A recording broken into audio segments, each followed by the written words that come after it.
Hello and welcome to the Screen Chronicles. I'm Colby, and with me as always is Steve. And today we have a very special guest. You may know him, if you're listening to us, from The Last Kingdom as the Viking Heston. With us today is Jeppe Beck Laursen.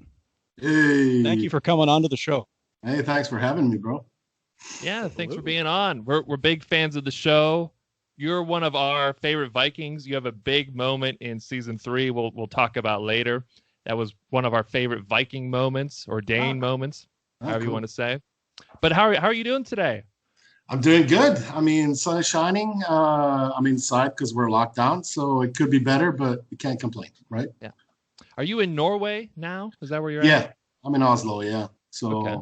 borders are closed, and if I want to leave somewhere in the country, I have to stay in quarantine for 2 weeks. So I'm staying at home. Yeah. What do you do during the day to keep yourself busy? Oh, man. Play video games, listen to music, TV shows, movies, book, what everybody does. And I bought a puppy a couple of weeks before this all this happened. So Nice. I'm out with him, in the woods, just trekking. It's great. Good Could be stuff. worse. What's the puppy's name? Oh, Han Solo, Beautiful. because he's a scruffy-looking nerf herder. If I got anything in Star Wars, in any Star Wars movie, any franchise, any part of the franchise, like the 5th stormtrooper from the left in the back row, I would take it hands down, like this. That's awesome. Who wouldn't, right? Yeah, absolutely. We just did 3 episodes. I did one for each trilogy, kind of really? breaking it down, talking about like reviewing it, our opinions and stuff. But we're huge Star Wars fans. Oh, So, yeah, nice. You know what you should really get into is The Mandalorian.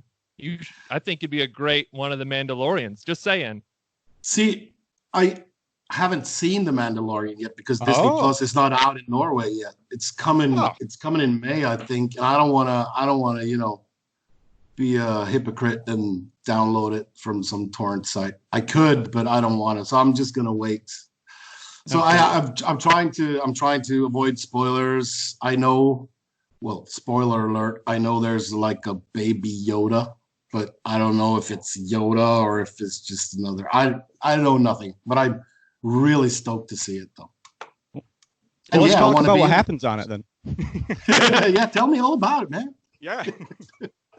Well, we won't spoil it, but the Mandalorians, they are like a warrior race. A lot of it seems like it's kind of based on Viking sort of culture and mythology. So I don't know. I think you'd be man. right up the alley there as a Mandalorian. I'll have to talk to my guys in LA about this. Yeah, that would Listening, Matt and Matthew, Mandalorian. be Yeah. awesome. Get you a jetpack and that'd be sweet. Oh, Perfect. man. Yeah, that would be great. So how did you get into acting? When did you know you wanted to become an actor? Well, my first job I was 11 years old because I was in a national choir in Norway, in Oslo, and some casters came to cast like 10 or 11-year-old boys for something, and they put me on audition. I didn't get the part, but like 3 months later, there was a director who was going to make a movie, and she saw the casting from that particular show, and she saw me and she just wanted me. So ever since that, basically, since I was 11. But Awesome. I've been thinking about lately what kind of made me want to get into it, and it must have been E.T. and A New Hope. It has to have been. Oh, Yeah, because I remember seeing A New Hope with my dad in 79 or 80 maybe. I was 7 or 8 years old, and my dad took me, and I was blown away, as we all that were. changed film. It's That was just like revolutionary. yeah, it was great. It was amazing. So, seeing everything, and when I started to understand that this was not a documentary, this is not like stuff that's happening, but you can pretend, and people around you will also, is like a huge game. I think that's when understood that I wanted to do this full time. So who are some of your biggest inspirations as far as actors go? Oh, so many. I'm just starting to think about those who's passed away, like Heath yeah. Ledger. Oh my God. And So Philip we did, Seymour Hoffman, and it's just so many great actors. But we have loads in Norway as well and around Europe. So it's hard to pinpoint one special actor. It might be one performance that drives me, I want to that motivates me to continue, or, you know. Steve and I highly regard Heath Ledger's performance in The Dark Knight as like one of the best acting performances of all time. And we noticed on your Instagram that you did a post about the Joker movie. Yes, yeah, Goosebumps, right? Which we didn't think anybody would ever come close to like how well Heath Ledger played Joker. But I gotta say, Joaquin Phoenix, it had to be destroyed Phoenix, right? that role, right? So what did you think of that movie? Amazing. I remember this because that came out. We went to the opening night. A lot of the actors from Last Kingdom, because we were in Hungary when it premiered. And we were like 3 days from wrapping up everything or something, I think. So a couple of us, kind of a wrap gift, like a departing gift, like see you maybe next year or whatever. We just invited everyone to see the film. And we were like 12 of us in the cast, just sitting there with our jaws on the floor, you know? Yeah, it was Steve and I. We also on opening night. So how did you get into The Last Kingdom then, once you got into acting? Well, my manager called me and said that I already knew the show. I'd seen season 1 because I know Tobias, who plays young Ragnar and stuff. Yeah. So I wanted to see, and I love shows like this. I'm a sword and horse nerd, kind of. So I loved it. And my manager sent me or called me and said they want to try out for something, and I did. But that was actually the Gutrid role. Do you remember Gutrid from season 2? Yeah. Mm-hmm. The bastard that gave me away to slavery, you know. So I obviously didn't get that. But a couple of months passed, and then they wanted me to read for Heston, and yeah, I got it. Actually, I was up. I was working in Stockholm, Sweden, at the time, and my manager called me and said, "You're up for consideration. They want you." So it's just the one guy that has to say yes. The money guy has to say yes, or something like that. And I waited for like Thursday, Friday, nothing. Saturday, nothing. Sunday, nothing. Monday, nothing. I was like, how long does it take to decide? I was like on nails, you know, because I really wanted it. They said on Tuesday that they had decided that the actor had to be like 20 years older, so they were going to look for someone else. I was like, God damn it. Oh, I was so close. But then on Friday, my manager called me again and said, "Are you sitting down? Because they changed their mind again and they want you, still want the job." Oh, man, they threw you through an emotional roller coaster. Ups and downs, man. It just felt so good when I finally got it. Yeah, that is awesome. Well, I think they made the right choice. Steve and I have always said one of the strengths of The Last Kingdom is that the Vikings just have these awesome personalities. You know what I mean? They've got sense of humor. They're also vicious. They also have like a lot of heart and camaraderie. And I just, you definitely embody that. Yeah, cool. Sure. So what do you think it takes to be a great Viking on The Last Kingdom? You get so much for free with the awesome costumes and makeup, you know? You just go out there and put your safety belt on, as I call my belt with my sword and my axe. Like, props. Give me my safety belt, my seat belt over here. You don't have to do much. And you got this great dialogue written for you. Have fun. Be confident. Have fun. You know, it's all about, we're all about having fun on that set. It's like a huge family and everybody's welcome and nobody gets pushed aside or anything. It's just a great place to work, to be honest. Yeah, we love to see that, and we love to hear that that's actually how it is, because that's what we see on like Instagram and stuff, and to hear that that's actually how it is pretty awesome. Yeah, it is. I've got a lot of new friends over the past years.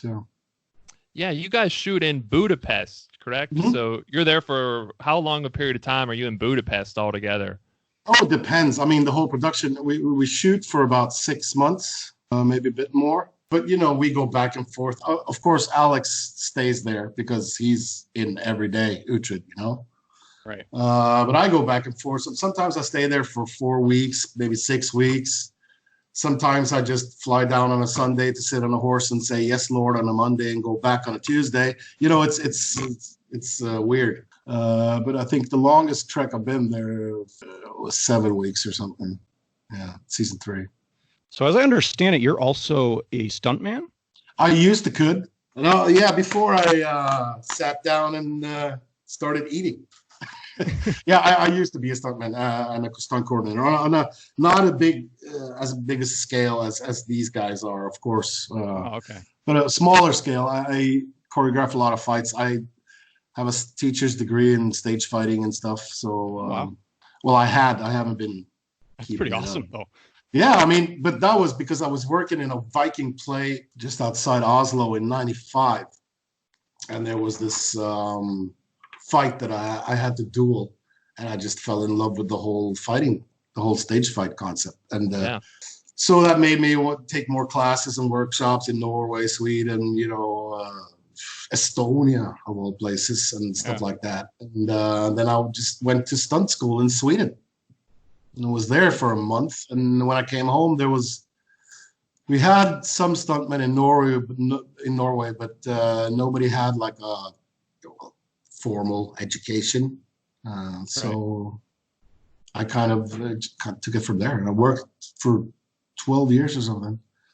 The reason I did it, to be honest, was just to be able to do my own stunts if it was necessary. So on The Last Kingdom, are you doing like your own stunts? Like when you because Heston sometimes does take a beating. Yes, he did. But so are you the one that's getting hit and doing all that yourself? I like to do it. I do as much as I am allowed insurance-wise. But as fighting goes and everything, I do everything myself. We have doubles that also know, in a duel or choreography, they know the choreography. They can step in if we get tired or something. And my doubles are awesome guys, but it's hard we don't have the same body language, Right. And I've kind of made another body language for Heston as well. So they might be awesome fighters, but I can see that it's not Heston. Maybe, 99% can't. The action, the fighting, that's part of the character too, as well, especially when this kind of show. Yeah, absolutely. So, I do most of it myself. Yeah. That's awesome. Yeah, it's great. I love it. Yeah. Talking about, we just noticed in the new trailer, you get kneed pretty hard by Uhtred. And we talked about it in our trailer video. Yeah, you'll see it. That day was a rough day. Okay. But it was fun. Great fun. That's awesome.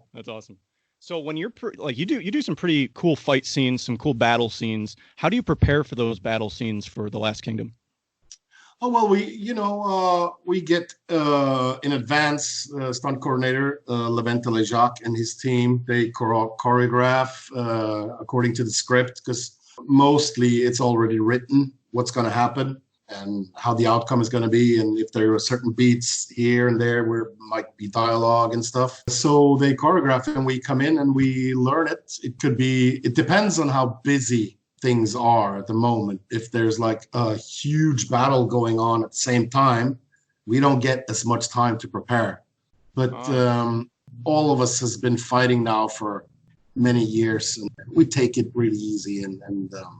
But sometimes, for season 3, the duel between Heston and Bloodhair, we rehearsed that for a week, I think, in advance. Yeah, especially Bloodhair has to kind of like, spoiler alert for anybody who hasn't seen season 3, but he's been poisoned during the fight, and he's got to kind of do, like, he's winning the fight, it looks like, but then his mannerism, props to that guy who, when he brings his axe up, he's like, falls back. He killed that too, and as did you. Yeah, and the thing is also, where we fight there is just snow and ice. It's super slippery, so we have to know everything really well by heart, because if we don't know it as well and we start to think about we can slip and stuff, then it won't look as good and won't be safe. So sure, we just really have to know what we're doing, and then we can do wherever it's needed, to be honest. Speaking of fights, this show has so many epic fights. One of my favorite fights in the show actually is from season 3. Spoiler alert. I think it's in episode 4, when we come to the monastery to get Ethelfled. Mm-hmm. Yes, that's one of our favorite scenes, by the way. And when we go inside there, and we have this, there's 30 guys with swords, shields, spears, and bows fighting in I don't know, it's it's like my apartment. It's a very cramped room. So it's like, that was amazing to be a part of, to be honest. And yeah. That was a great scene too. Right, even before you guys went in, you cracked us up when you were, the Ethelfled, and then Degman. Yeah, he likes to taunt nuns. What can I say?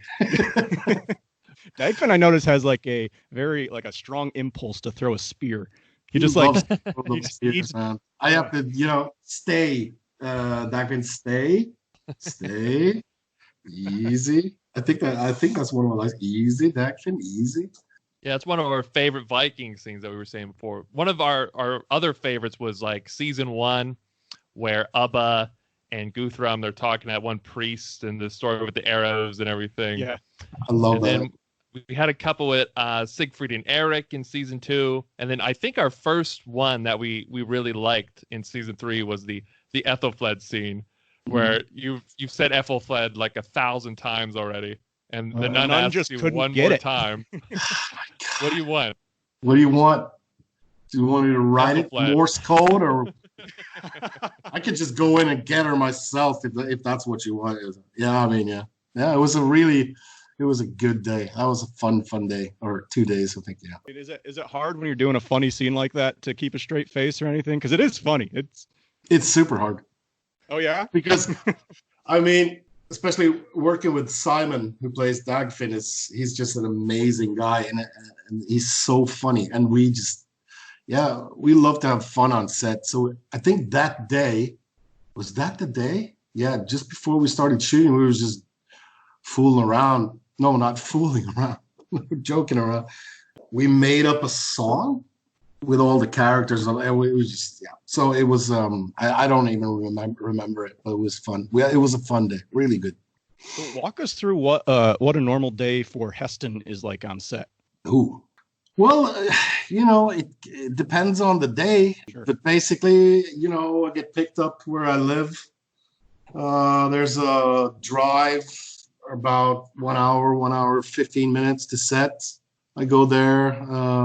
Depends on what time of day it is. If it's, we could be pulled out of bed at 3:00 at night to go start shooting at 7:00 in the morning, or we could be picked up at 11:00 at night to start shooting at 1:00 and run all the way to the morning, So it depends on the day. But then you go, maybe I eat some breakfast, and then I go into the makeup trailer, get my makeup on. Takes about 90 minutes, and then I getting all the teeth in and all that, huh? Yeah. I love those tusks, man. Yeah, the tusks and the beard, they're sweet. That's pretty. Looks like the beard's all natural, though, huh? Oh, it is. It is. This is my this is COVID edition, to be honest. I was thinking about maybe taking some off, but Nah. Why bother? Yeah, and then we shoot for a while and de-rig, eat some more, and go back home. Cool. Basically. So you say sometimes you get pulled out of bed at 3 in the morning. Do you know you're gonna have to get up at 3, or just sometimes they just say, "Hey, we need you for a shot"? No, we always know. We always know. Always know. Okay. We might sometimes be working until, I might not be home until 9:00 in the evening, and then have to get back up at 3 or 3:30 or something. It doesn't happen often, but it has to happen sometimes. Those days can be pretty rough, but still we're having so much fun on set, so it's easy when it's fun, Absolutely. It doesn't feel like work when it's fun, right? At all. Even though it's like freezing and but hey, I'm from Norway, I can do cold. How long did it take to shoot that final season 3 episode 10 battle scene? That was a week. We have battle weeks. Same was the episode 5 and 6, the Bianfliot fight. It takes about a week. Wow. We go in every day. But of course, in that fight, I was just sitting on my horse for a week, so. And I was just laughing at all the other guys, Alex and Arnis and Mark and Ewan and everybody in the mud. They're all getting muddy and you're just sitting on your I was just sitting there with heat packs in my. I love this one moment where Skade yells, "Paint the ground red with their blood," and you look at her like, Whoa, that's a little much. It's a little much, but still a bit sexy, I must say. I think that's when he knew he wanted her back. Wanted skate. Yeah, come on. Let's That's go like home. a Viking's dream right there. Let's just do this quickly and go back home. Yeah. Get her in the most Viking way. Just subdue her with your axe, and then whack her over the head with the axe. Don't try to run away. I mean, I did an old Stone Age move on her, right? Yeah, the old caveman style. Yeah, caveman move. Had you ever ridden a horse before the show? Yes, I had. Yeah. Oh, so you had some experience coming in. I had a little bit of experience. I remember my first training, my first riding assessment, and I came there, and she said, "Can you ride?" And I said, "When other people ask, I say yes. When you ask, no." And she said, "Good answer. Get on the horse." So yeah, but I'm better now. I'm better, much better now. Awesome. Harry was telling us that a lot of the different actors and characters, they'll sometimes have different horses, but sometimes, like I think he had the same horse the whole time, he was telling us, and he got a real bond with it. Is that something, you have one horse the whole time? Is that something you can work with better because of that? Well, I don't think the horses, to be honest, I don't think the horses care that much about us, because we're just dudes that get on them and go over there for a while and go back and go over there for a while and go back. I mean, they have their handlers and their owners are always there. So, but yeah, absolutely. My horse from season 3 is called Joker, and he was an amazing guy. I love him to death, because he was like, I would say if he was human, he would be like a 14-year-old who just discovered his sexuality and just wanted to have at anything. He would fit being an American Pie, the movies, to be honest. Because, there's a stuff. This is true. After I whack her over the head, right? I lift her over to my horse and I ride off. I flip Uhtred the bird and I ride off, right? Yeah. When we did the close-up of that, so the camera is right here. I'm on my horse here. She's there. And there's a horse handler who has her horse. And when I lift her over to my horse, he's supposed to just exit the frame with both horses. And he does. So I whack her over the head, lift her over the horse, pull her onto my horse. He exits the frame. And then I give a look to Uhtred and I exit the frame. The only thing is that he hasn't gone far enough. He stopped just outside of frame. So when I turn, I line up with the horse in front of me, and I swear to God, I see Joker go, "Thanks, boss." And we mount the horse in front of us. So with you on the horse. I'm sitting there with axe and reins in my left hand and a seer in my right hand. And we're humping this horse on a horse. And the whole set goes, "No!" And Joker just goes, "Yeah, this is awesome." And I'm looking down, and I can see like 8 hoofs going like this, because his buddy, and it's not even a mare, it's his buddy. And he goes, "What the fuck are you doing, dude? What the fuck? We're friends, we're not that close." And Joker, at one point, he understands that, oh, this was awkward. So he jumps down, but then the whole set comes in, and he's scared. He flinches, and we have like this Roadrunner cartoons. If they run off a cliff, they just hang there until they know that they're off the cliff. And when they look down, they go. That's exactly what happened to us after that. So that was an amazing experience. Yeah, that was. That's some bonding experience though with the horse, right? Yeah. But the thing is, though, I had to get back on Joker after that, because we had to do a couple more close-ups, and I wasn't afraid at all in that situation. The only thing I was thinking about is keeping Thea, who played Skade, on the horse, because if she fell down, she would be toast. So I wasn't scared. There was no fear involved for me. But I could see when I went back up to Joker, he was like,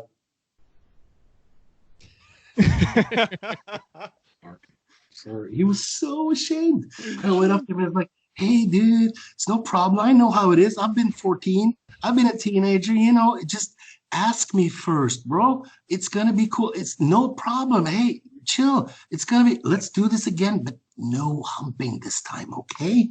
And then so it's like, so yeah, Harry's right. We do have relationships with our horses.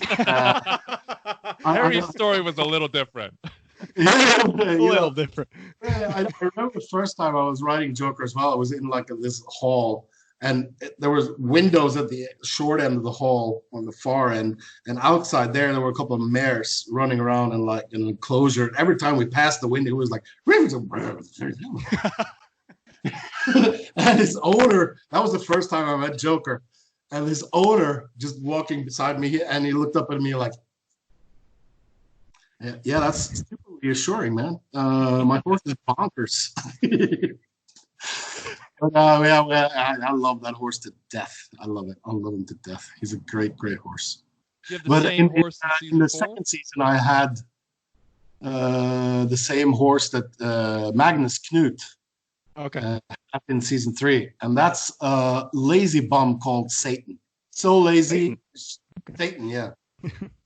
Shatan, but it basically means Satan. If she doesn't want to budge, she doesn't move. So it's like, Maggie was like, come on, and action. Canute, step forward. I'm trying.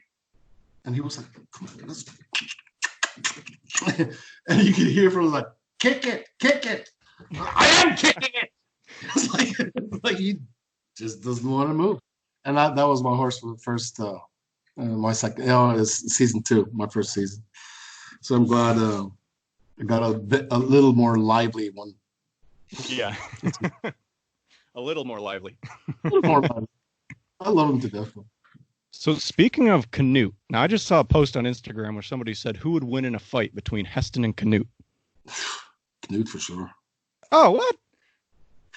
Sucks, but I have to be honest, right? Well, why do you say that? I mean, it depends. In the books, it would be Knut for sure. Okay. In the show, I don't know. It would be kind of a stalemate-ish thing. I know that maybe Heston wouldn't have turned up to the duel, but if he had, I like to think of Heston as he's a very good fighter because he's a good fighter. They have to be if they're a Sordain, you're a good fighter. But he doesn't see the value in being in the front line and number 1 in the shield wall because accidents happen, Yeah. And you could just get stung by some random dude just there. And how are you going to use your money then? You can't spend your money in Valhalla. It seems like Heston's got a lot of common sense to me. He doesn't seem dumb at all. Maybe not 900. Yeah. Yeah, but I like to think of him as like he's a bit ahead of his time. You could see that in the battle when he's up on the hill directing his troops instead of being in the mix. What are some things that you love about Heston? He's honest, straightforward. He goes for if he wants something, he really goes for it.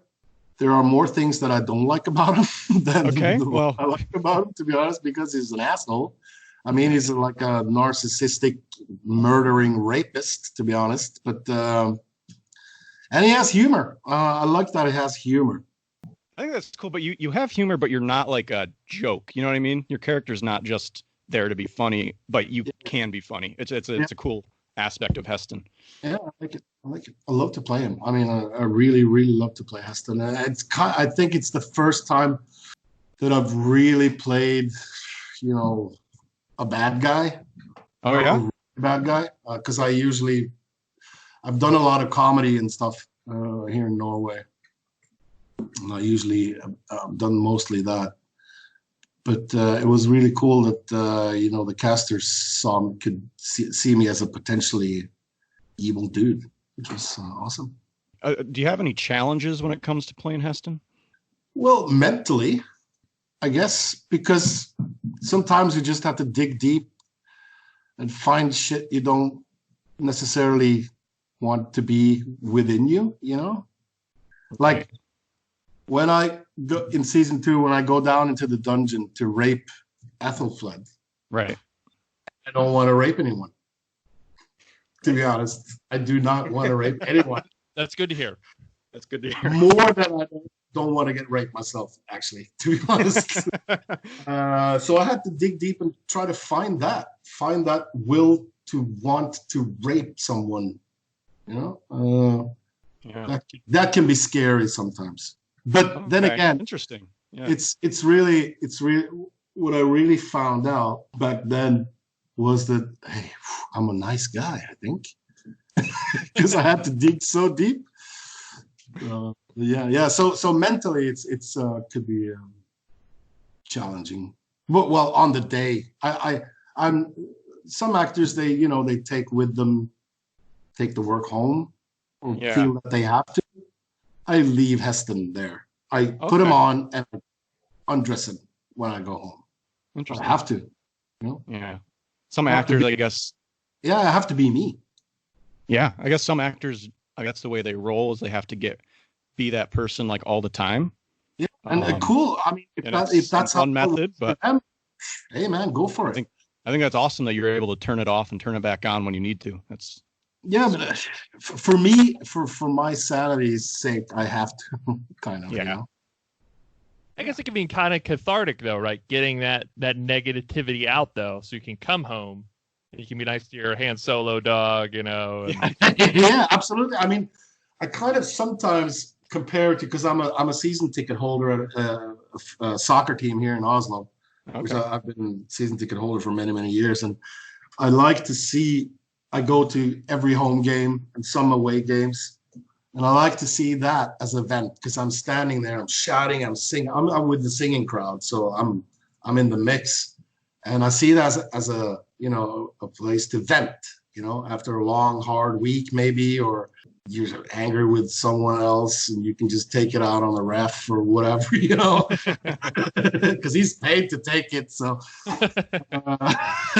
and the same thing goes with battle week. You get to run around and fuck for 7 days. That does something to you. It is a catharsis. It helps you to find your calm. I saw a video of you doing a practice scene, like rehearsing. And it's like real time. Like you guys don't like go through the motions and do any kind of, at least what it looks like, camera tricks. Yeah. And it looked like there was like somebody wearing, I don't know, it was on your Instagram. There's someone who was wearing like a vest that had like a, he has padding here. In the back with the axe, right? Yeah. Yeah, you like turn and you don't just like tap him with it. You like smack him with it, and it's not like it was a huge chest protector. It's like a little. Yeah. No. Yeah, but that was not the first time we tried the choreography, to be honest. Yeah. Okay, I've been fighting a lot since I started in '95, so I take things quickly. Sure. But that was about 10-15 minutes in, and they had already been rehearsing with the other guys. So you ever like miss the target and whack someone good with that? But and I if you have the sound on, you could hear that I'm actually I brought a little speaker to fight rehearsal, and I put some Gajira on while I was fighting to get that little bit of extra punch, a kick. Yeah, you did a little guitar solo after, or axe solo. Yeah. Yeah, it's great fun. If you had to pick a weapon to fight, because Heston uses an axe and a sword at different points, which one would you pick? Of those two? Yeah, of those two options, if an axe or a sword. Depends what the other guy has, to be honest. Okay. I think the best melee weapon out there would be a quarterstaff, because it has two ends and it's long, and you can distance, your opponent. I mean, it is kind of a well-known fact that the quarterstaff is superior to most. That's why spears are superior as well, because they have a long reach and you can do a lot with them. But of course, it has to be a good quarterstaff. But I would choose the axe. Yeah. Of course. Axe. Nothing is cooler than an axe, right? What are some of your favorite moments from your time on the show, whether they are just a scene that you had as the character, something just personally it was fun to do? I mean, we have fun every day. But I think I was talking to some other guys a week ago or something, and we had this director in season 2. He did 7 and 8, episode Johnny 7 East? No, No. Jan Matthews, a Belgian guy. Oh yeah. Okay. Yeah. Fantastic man. I love him to death. At one point, one of the actors had a friend visiting on set, and we were that night we were shooting. When Skade escapes the camp, and they run down towards the pier and they get on the boat, and I come running after with my men, right? Yeah. So we were shooting that. Not that he was bored, but he was like, he likes to lighten things up a bit, So one of the actors had a friend there, and Jan comes up to me and says, "Okay, I'm gonna do a prank now, so just go with it." Yeah, sure, man. And he started playing the blind director, which was so fucking hilarious. And we had to follow him around. Okay, take me to where Uhtred is. And he was like walking around, and I was like leading him. Okay, well, where are you? And and a lot of people were in on it. I was like 50 people in on it. Just one guy to prank this one guy, and this one guy was like,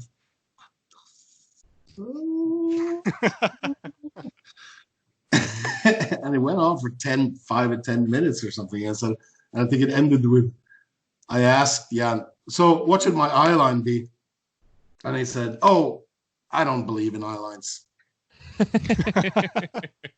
That was a great 10 minutes. That's hilarious. The director of this huge multi-million set just, I'm blind today. It's fantastic. I think the director would be the one trying to keep everyone in line, Yeah, but That's awesome. I mean, there are several ways of keeping people in line, keeping the attention, You could be strict and hurt, or you could be la la la. People have to look at you because you're weird. And I think oftentimes that's more effective. And every direction he gave made super sense, and he would have discussions and talk about if I felt or if someone felt that maybe what are we doing? Why am I? And he would go in and just lay it on you and tell you exactly how it is. And we're like, oh yeah, that makes perfect sense. Cool. It was just thanks for telling me. So that's really good. Hey, boy, I got a visitor. You want to come up? You want to come up? Come, boy. This is Han Solo, the scruffy-looking nerf herder. Oh, there he is. Han Solo, you might recognize the Millennium Falcon here. Oh, see it? So cute. Yeah, he's super cute. And he knows. So you get the role of Heston, right? Had you already read the books, or did you know who he was yet? Or was it after you got the role you did research? I did research after I got the role. Okay. Because I didn't know that if it was an actual historical figure. Yeah. And the only thing I had to go on from the scenes that they sent me was what was the sentence again? Meet Heston, a seemingly friendly man, which smile never quite reaches the eyes. That was what I had to go on when I did my tape. But then, of course, I got the part, and I started to find out who this guy was. And jeez, he's one of the most successful Vikings in history. Yeah. There's another show out there about Vikings. I don't know if you've seen it. We got into it after The Last Kingdom. No, it's a great show. I love it. It is a good show. Yeah, but in season 4, do you remember in season 4? This might be a spoiler, so if you haven't seen and you're going to, then so there's this sequence where Ragnar fakes that he's becoming ill, right? Oh yeah, and he fakes his death. He got us. It's taken. You know what? Heston did that twice. What? Like you're talking real life Heston? Real life Heston did that twice. So they stole that from Heston. Oh, Ragnar Lothbrok. Come on, man.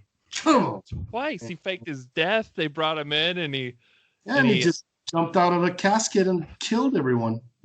That is like, if you pop up Wikipedia now, there's a drawing. There's one drawing on his Wikipedia page, and that's depiction of when he rises from the casket to slay the bishop. wow. Because we freaked out when Ragnar did that on the show. And we were like, in our heads, I think we're thinking, this would never happen. Like, there's no, that's crazy. Did that twice. He did it the first time because he thought it was Paris, but it was another city. And then he found out it worked so well, so he did it again.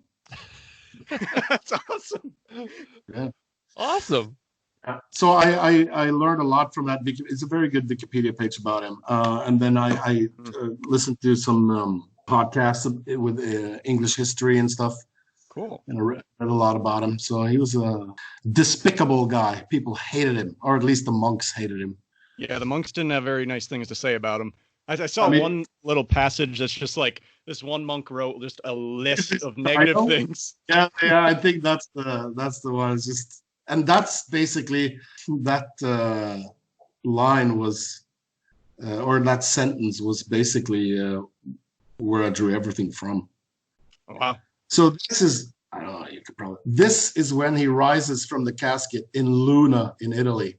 Yeah, it's Dudo of St. Quentin's. He says, this was a man accursed, fierce, mightily cruel, and savage, pestilent, hostile, somber, truculent, given to outrage, pestilent and untrustworthy, fickle and lawless, death-dealing, uncouth, fertile in ruses, warmonger general, traitor, fermenter of evil, and double-dieted dissimulator. Yeah, I'm not, that is so metal. It's so metal, right? Hey, bro. Yeah, so yeah, I love playing. I love the fact that I'm playing a historical character. It's super cool. I think it's cool because we did our research like about Siegfried and Eric, kind of hoping that they were real, but it appears they were fictional characters overall. And then that's when I found that Heston was actually the real character. That's pretty cool. I think, is Canoe supposed to be Canute the Great? I'm not quite sure. Okay. I'm not quite sure. I did a little research. It looks like it could go either way. Like maybe he's based on him. I don't know if the timelines match up perfectly to the show. Yeah, there's something about the timeline here. I think definitely Bernard Cornwell based it on him. Okay.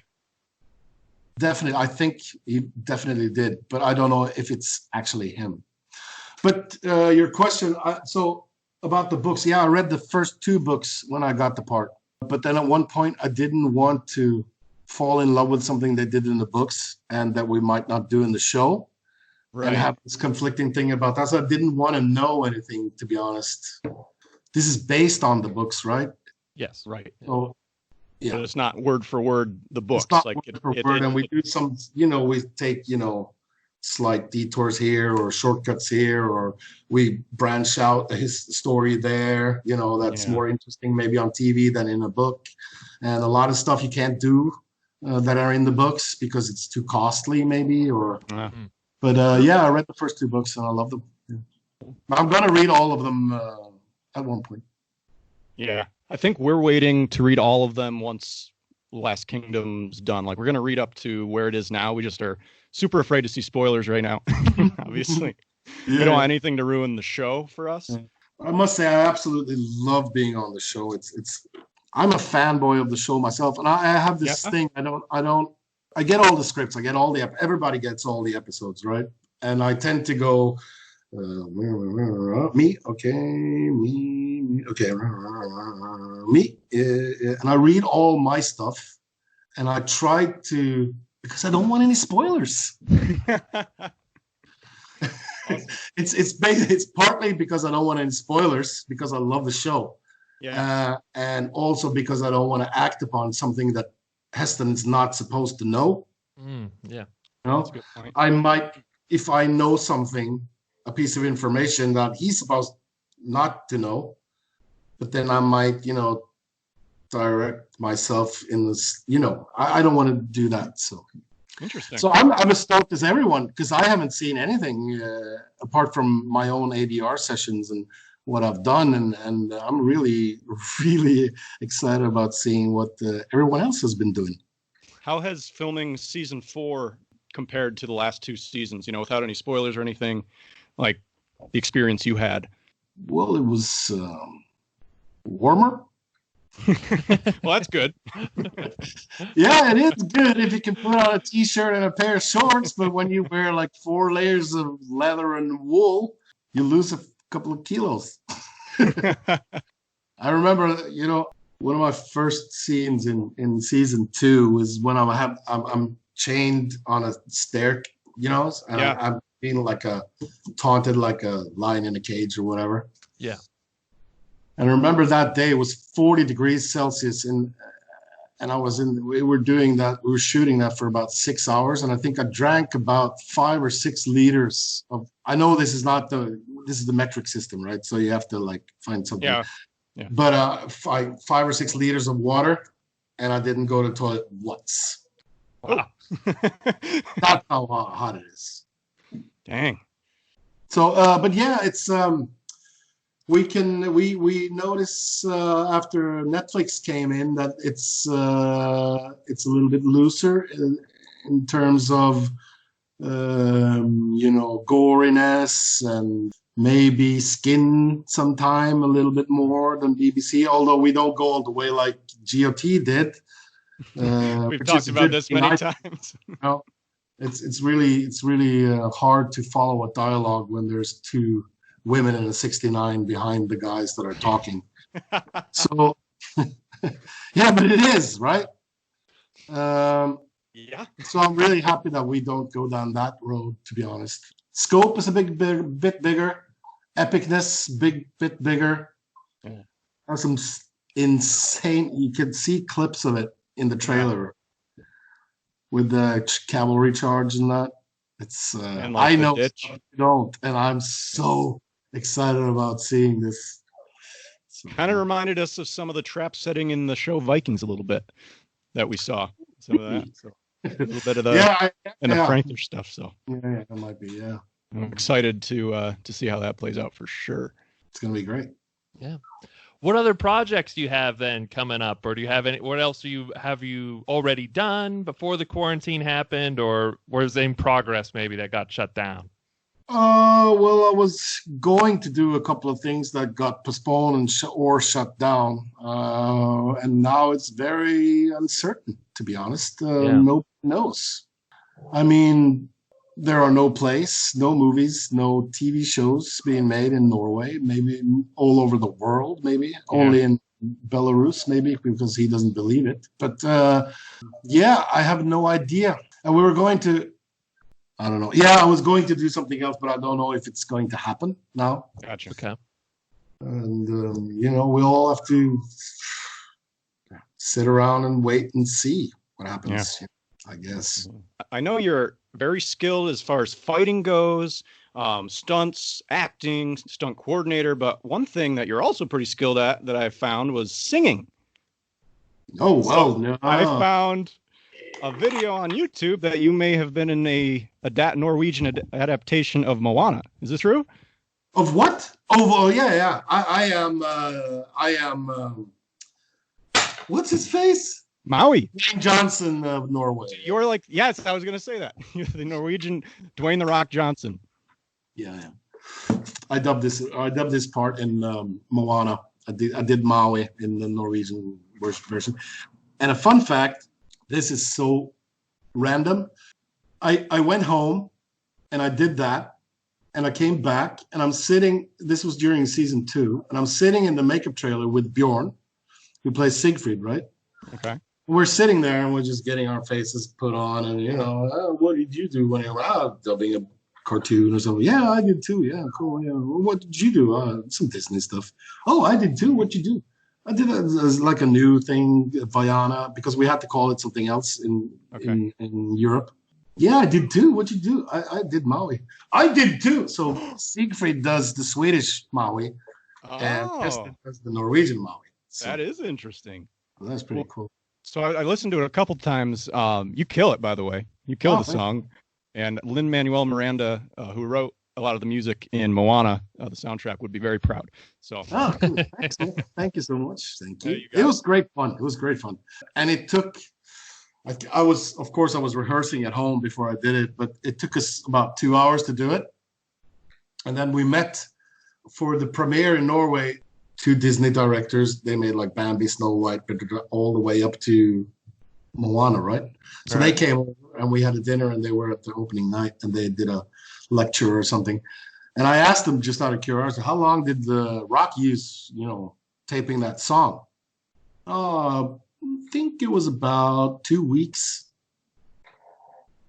wow. Out here. Woo! I don't know if that's the truth though, but I think it's the truth. So All right, it was are fighting great words. Those are fighting words right there. Never Let's fight get the Rock Heston going. No. I'll just go, hey, you're the main. I just look, Kevin Hart.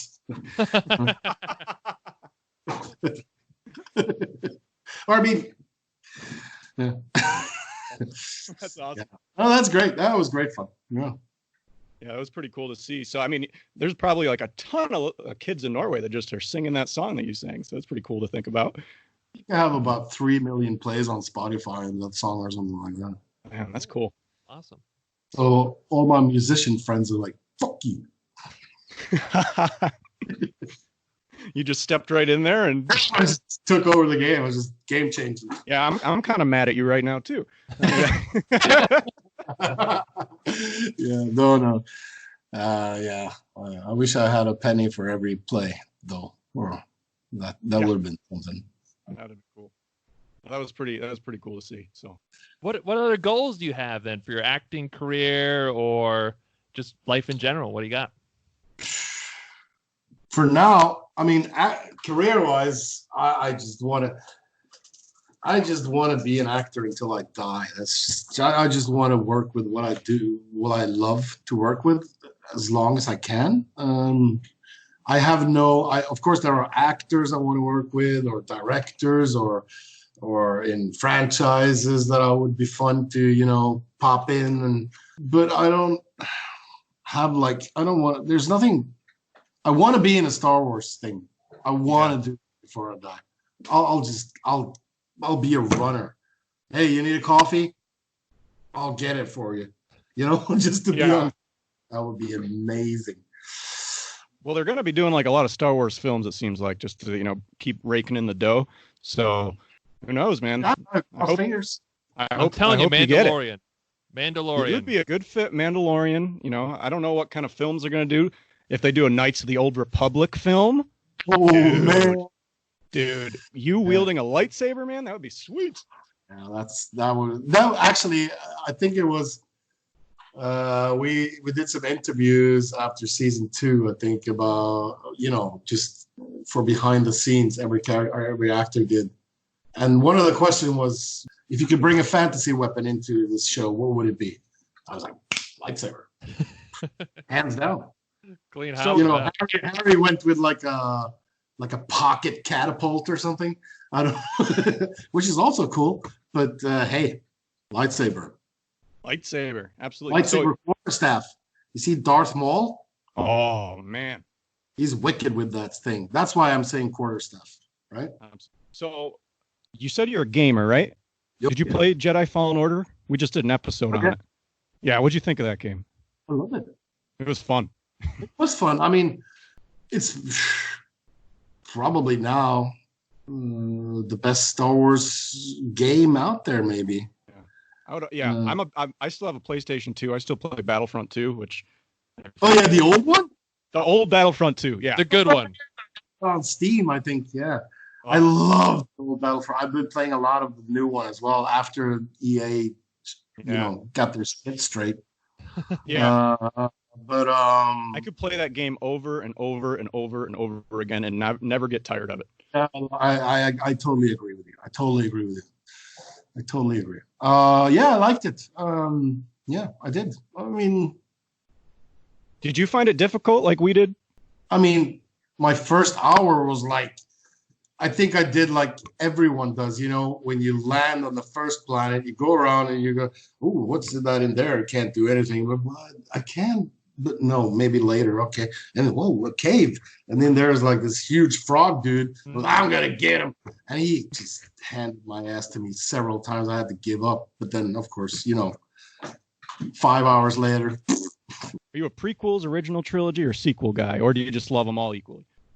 Oh, I'm the original trilogy guy. Yeah. I liked the last trilogy better than the second. So you like the sequels better than the prequels? Like the Yes. 7, 8, 9? Yeah. Okay, cool.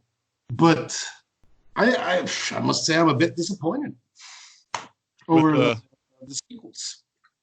I am too. I'm a bit disappointed. What about episode 8? What did you think of episode 8? That's I'm tired of product placing. I'm tired of let's make a cute little puppy so that everybody will buy that. It can be there. I'm tired of that because this franchise can hold its own without all that. Yeah, exactly. I know. I think it might be of the three, maybe the best one. Oh yeah, you liked it better than the episode 7, and episode 7, I was just so stoked seeing everything again. All my old heroes, everything. Oh, there he is. What the no? And, you know what I was talking about, right? Yes, we know. Dog, Heartbreaking. Yeah. But then so the first time I saw it, I was like, fuck, this is great. Second time I saw it, I was like, third time I just fell asleep, to be honest. Yeah. Well, when episode 8 came out, we were kind of upset about a few things. I mean, one, they killed off Snoke super quick. They didn't really get a good lightsaber battle scene. And then Luke never said, hi to Chewie. What the heck? Yeah, what the hell? We didn't really like what they did with Luke personally. Yeah, I know. And I have a huge problem with the scene where Snoke dies. It's just like, why wouldn't... I mean...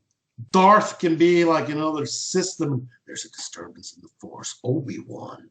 And he doesn't even know that there's something going on beside him, right? It's just, what the fuck? How much of a master are you? You're just, are you a puppet? So that's why I thought it was a puppet. So you were probably the only person in the world who had guessed it right. Yeah, probably. See?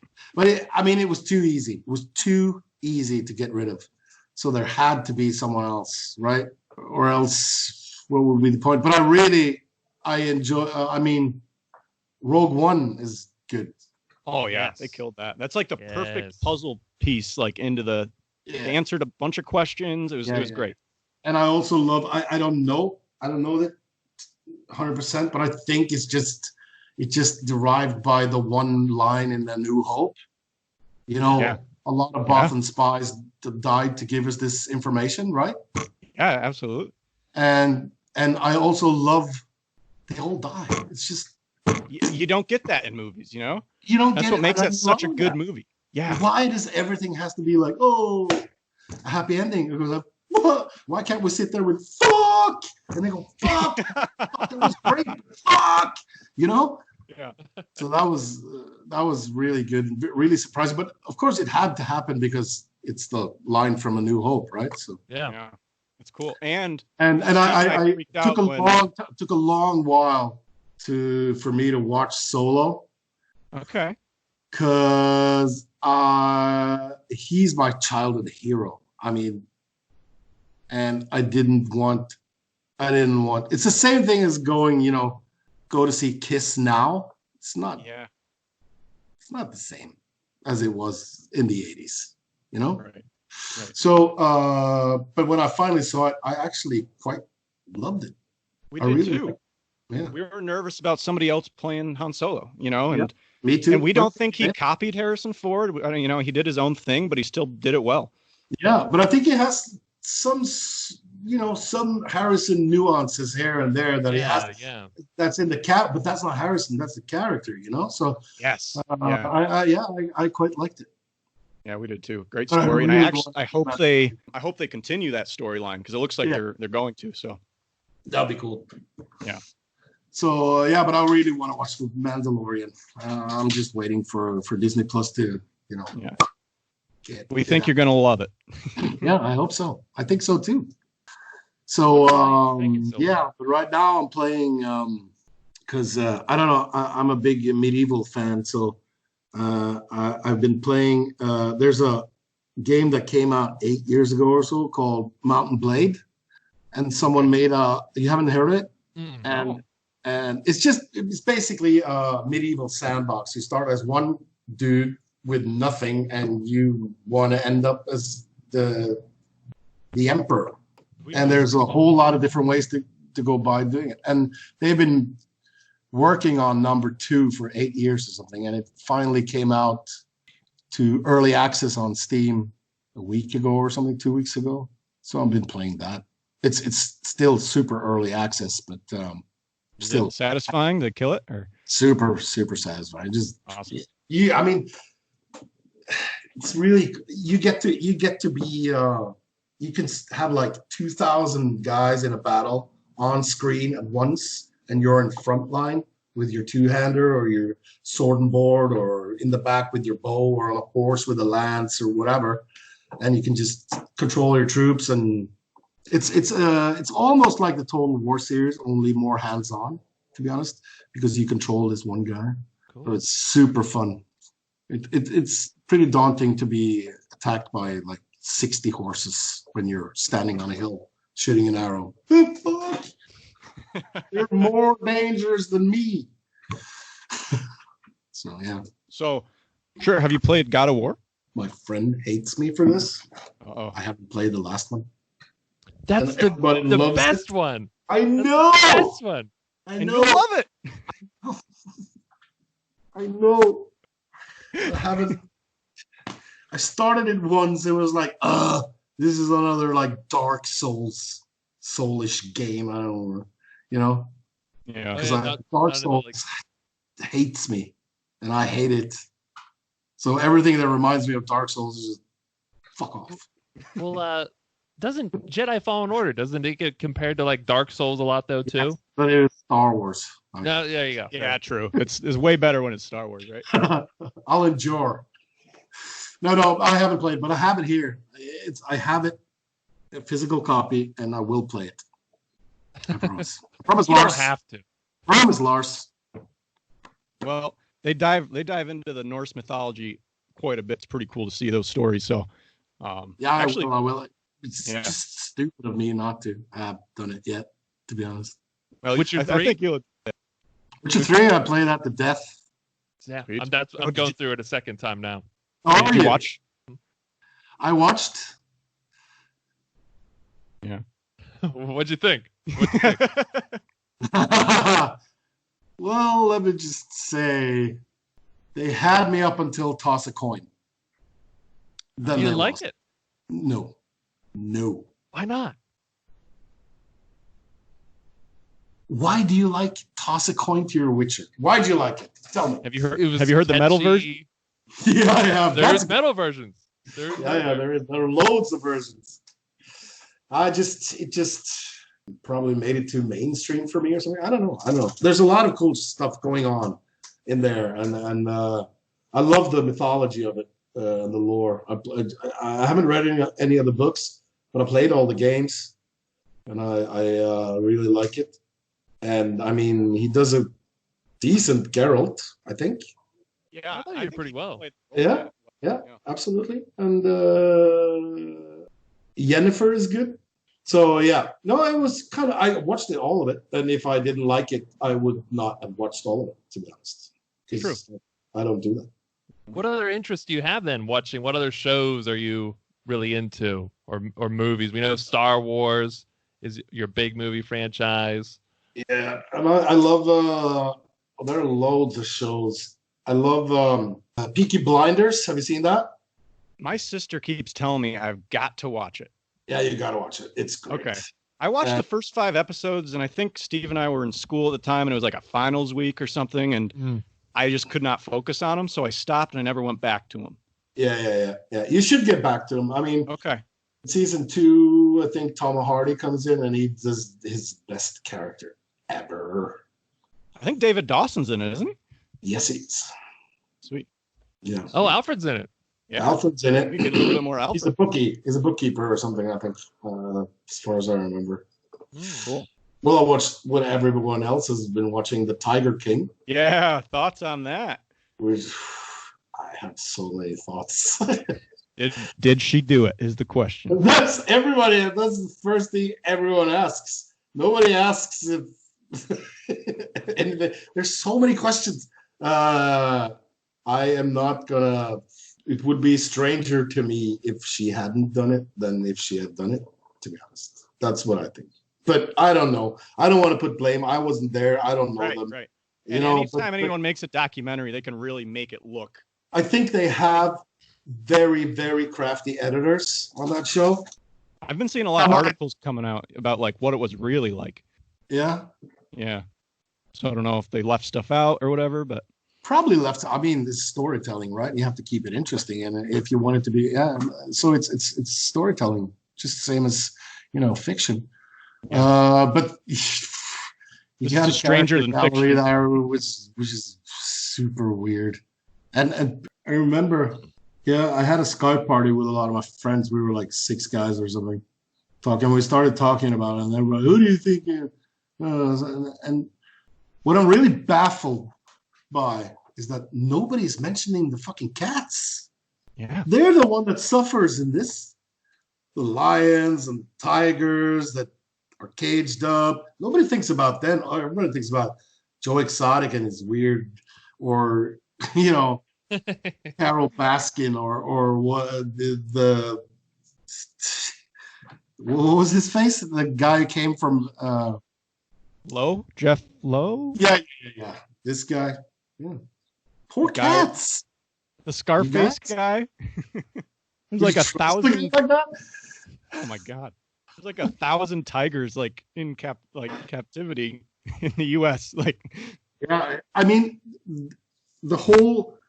I think the show opens up with this text where it says there are more lions and tigers in captivity in the States than there are in the wild now.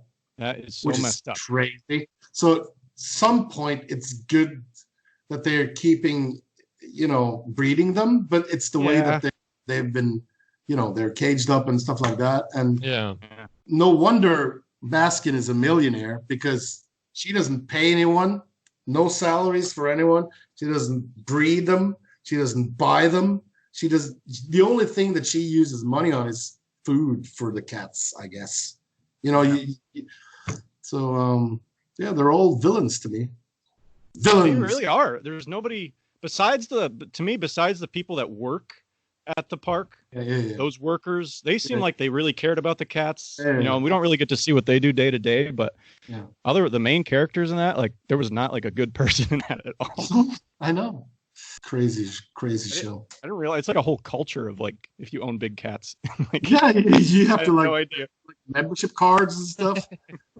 And they're all bad. They're all assholes. And you've got to be kind of a weird person to want to own something that's clearly wild and dangerous, right? Well, at least you have to be weird if you want to own 1,000 of them. Yeah. One of my dreams, I really want to pet like a cub lion or something. I really want to do that. That would be awesome. It would be so awesome to do that. But if they're kept well and stuff like that. But I don't want to own one. I don't want to have a lion. Solo, you want a lion? I don't think Solo wants a lion. His unicorn. His unicorn. Who is this little bitch? If you get a lion, you're gonna have to name it Kylo Ren, I think. Yeah. It was actually, to be honest, I thought of a lot of names for him, and the 2 ones that was left was Han Solo or Klappa. Hey, because Magnus is huge, and he's a little tiny, but he's got a huge soul. There's a lot of dog in that little dog. So sometimes I wanted, but sometimes I keep referring to him as Odin, which is weird. Sometimes I want to say Solo, but I say Odin. Why am I saying Odin? So he might be, Odin. Might be. How many? He has 2 eyes.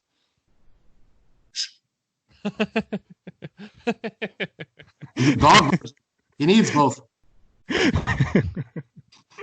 awesome. And he's wise enough already. He doesn't have to give one eye to get wiser. Yeah. Good stuff. But I really want to, I'm missing soccer. Yeah. I'm watching old games. We all are probably. Remember when we slew those guys? Let's watch that again. Yeah. They were watching old baseball games and stuff. Yeah. You're a baseball fan, I see?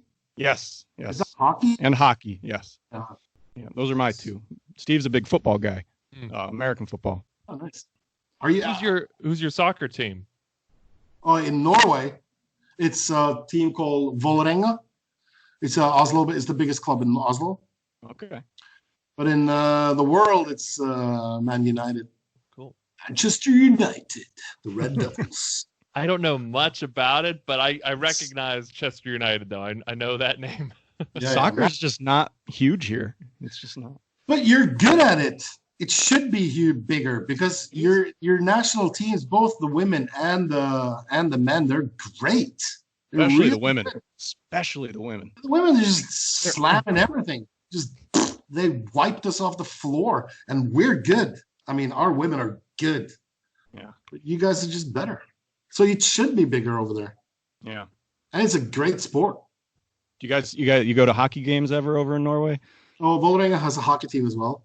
And it's one of the best hockey teams in those. So I do sometimes. I like soccer better than I like hockey. Yeah. So I'm mainly a soccer guy. Can I ask you why it's called the World Series? Yes, actually. So I actually worked at I don't know if you ever heard of Cooperstown. It rings a bell. That's where the National Baseball Hall of Fame is. Oh, yeah, okay, yeah. So I worked there for 3 years, and it was back in 1903. The Boston played Philadelphia, and the first championship between two different leagues, the Federal League and the American League. And why do they call it the World Series? I don't know. It was supposed to be like the biggest in the world, even though it was Boston playing Philadelphia. Yeah, I know. To East Coast. So I'm not exactly sure why they decided on World Series. I think it was like the biggest thing at that time. But I mean, both cities are in the world, so they both are in the world, and it's not even like you could call it that because there are a lot of Hispanic or Canadian players on the team back then. It was like all white Caucasian American dudes. So it's like, yeah, because here in Europe, we're like, why are they calling it the World Series? I mean, we have the World Championship in football and soccer and everything. That's the World Championship when all the countries are. But of course, it's something else. I just wanted to know. I think it was like probably a marketing thing. They wanted to make it, and it stuck. And it stuck. I mean, it sounds cool. Yeah, it does sound really cool. Yep. I want World Series. I want to be the best in the World Series or something. Yeah. You got the Yanks. The Yanks have the most. Nice. If you ever have any more free time, we'd love to have you on again. Sure, man. Come back after the season airs or something. That would be awesome. Talk about it. Yeah. That'd be great. Yeah. Be cool. Yeah, we really enjoyed talking to you. Yeah. Likewise, guys. Thank you. Great to talk to you. Great to know you. Everyone who likes you, like this interview, they can see you on season 4 on Netflix on The Last Kingdom. And you're on Instagram, correct? Yep. And do you have any other social media or anything people can check you out Twitter on? as well. Twitter. Okay. I'm mostly active on Insta, to be honest. Yeah. Okay. But cool. I'm active on if it's show can't speak anymore. Show related or whatever, I'll put it out on all medias. Cool. I like to on Insta. I like to go live once in a while and just talk to people and stuff like that. So absolutely. Yeah. So we'll link his name down in the description or in the video here. So go check it out, people. Check him out. Great guy here. Great character. Great character, Heston. We're excited to see future things from you, man. Yeah, thank you. Excited. Likewise, guys. It's been great. I really enjoyed it. Oh, great. And we hope to have you back on too. Yeah, I will. So everyone out there, stay with the Screen Chronicles. You can find us on YouTube and podcasts. You can see us this episode there or vice versa. And You can follow us on social media too at the Screen Chronicles, and you can find us there, everyone. All right. Yes. And listen to these bands. Yes. Yeah, we got our band shirts that on band. today. Yeah. We have band t-shirt day today. Yes, it's band t-shirt day. Yeah. Okay. Adios, everyone. Thanks, everyone.